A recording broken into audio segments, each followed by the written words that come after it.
그런데 저 기릿이 지금 딱 봤을 때 혹시나 주가가 지속적으로 빠진다면 그때는 드디어 매수 타이밍이 아닐까 이런 생각을 해봅니다.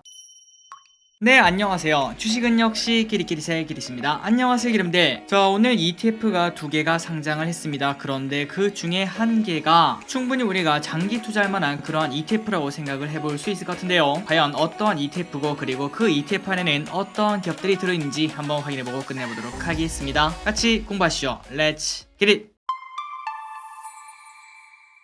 바로 내용으로 들어가도록 하겠습니다. 그리고 들어가기 앞서 좋아요 누르시면 저 기릿이 열심히 공부하는데 매우 큰 힘이 됩니다. 정말 감사합니다. 일단 기릿분들 작년 초 혹시 기억나시나요? 그때 가장 핫한 사람 중 한 명이었죠. 캐시오드라는 분이 우주 ETF를 만들어서 정말 많은 사람들이 관심을 가진 거 기억하고 계실 겁니다. 그리고 그 우주 ETF 흐름은 이런 식으로 나타났고 최근 들어서 주가가 조금 빠진 흐름은 나타냈지만 하지만 다시 또 슬금슬금 오르고 있죠. 그리고 우주 관련된 ETF는 방금 위에 봤던 그것뿐만 아니라 다른 것도 있는 걸 확인할 수 있습니다.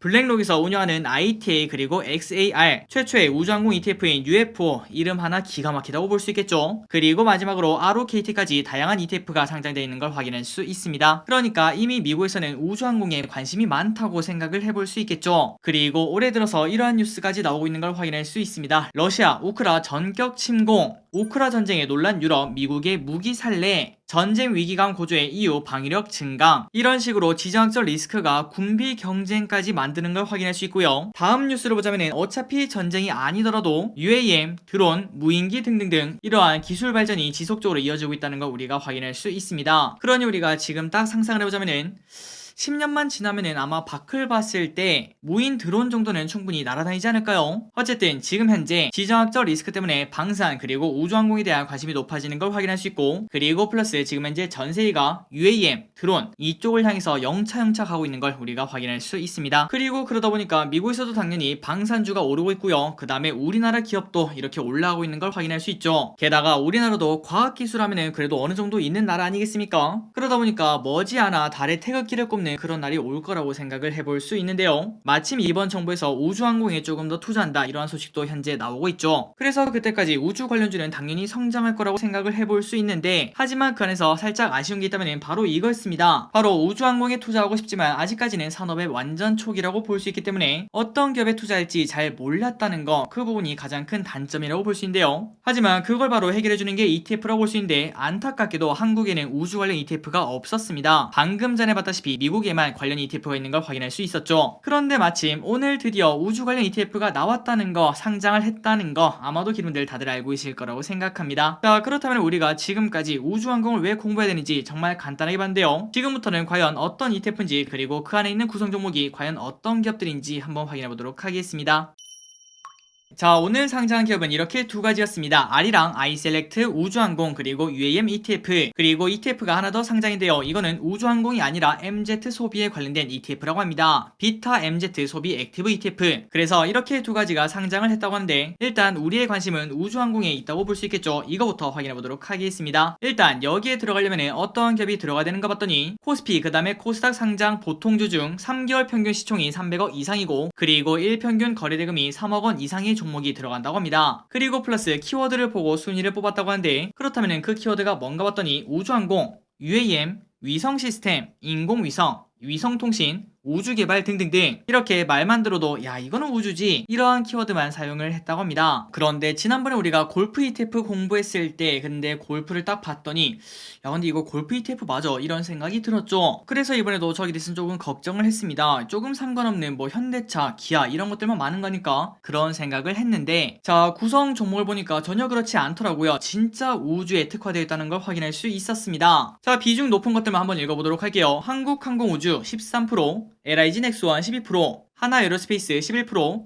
하나시스템 9%, 한화 7.3%, 인텔리안테크 7.2%, 현대차 6.8% 등등등. 자 이렇게 우주에 관련된 기업들이 완벽하게 상위에 있는 걸 확인할 수 있고요. 그리고 조금 걱정했던 현대차나 기아가 좀 많은 거 아닌가 그런 생각을 했었는데, 현대차는 6.8%밖에 없는 걸 우리가 확인할 수 있습니다. 그러니까 우리가 지금 이걸 딱 봤을 때 우리가 만약에 우주 관련주에 투자를 하려고 한다면 당연히 여기에 투자를 해도 되겠구나 이러한 생각을 이어서 해볼 수 있습니다. 그리고 이 ETF는 오늘 상장을 했는데 오늘의 흐름은 어떤가 봤더니 처음에는 조금 높이 시작했다가 쭉 흘러내려서 딱 10,000원에 마무리가 되는 걸 걸 확인할 수 있습니다. 자, 그렇다면 상장과 동시에 이렇게 주가가 빠진 거 보니까 야, 이거 우주 안 좋은 거 아니야? 이런 생각을 해볼 수 있는데 마침 이렇게 우주항공이 조금 큰 폭으로 빠진 이유가 뭔가 봤더니 바로 오늘 이러한 뉴스가 나왔죠. 러시아 우크라 터키 이스탄불에서 5차 평화 협상을 시작을 했다고 합니다. 그리고 이제는 많은 투자자분들이 야, 이제는 좀 좋은 소식이 들리지 않을까 이렇게 생각을 하고 있기 때문에 최근 들어서 지정학적 리스크 때문에 조금 많이 오른 방산주 그 다음에 우주항공주가 차익 실현을 조금 만났구나 이런 생각을 해볼 수 있겠죠. 그런 영향으로 오늘은 조금 주가가 빠진 걸 확인할 수 있습니다. 그리고 만약에 이 지정학적 리스크가 빠르게 사라진다면은 당분간은 주가 하락을 피할 수 없을 것 같은데요. 그런데 저 기릿이 지금 딱 봤을 때 혹시나 주가가 지속적으로 빠진다면은 그때는 드디어 매수 타이밍이 아닐까 이런 생각을 해봅니다. 그만큼 우주항공은 진짜 미래 사업 몇 년 이상 투자할 만한 그러한 산업이라고 볼 수 있기 때문이죠. 한번 앞으로의 흐름은 어떨지 그리고 우주항공에 관련된 기업들 공부하면 좋을지 그런 것들을 파악해보시면 좋을 것 같습니다.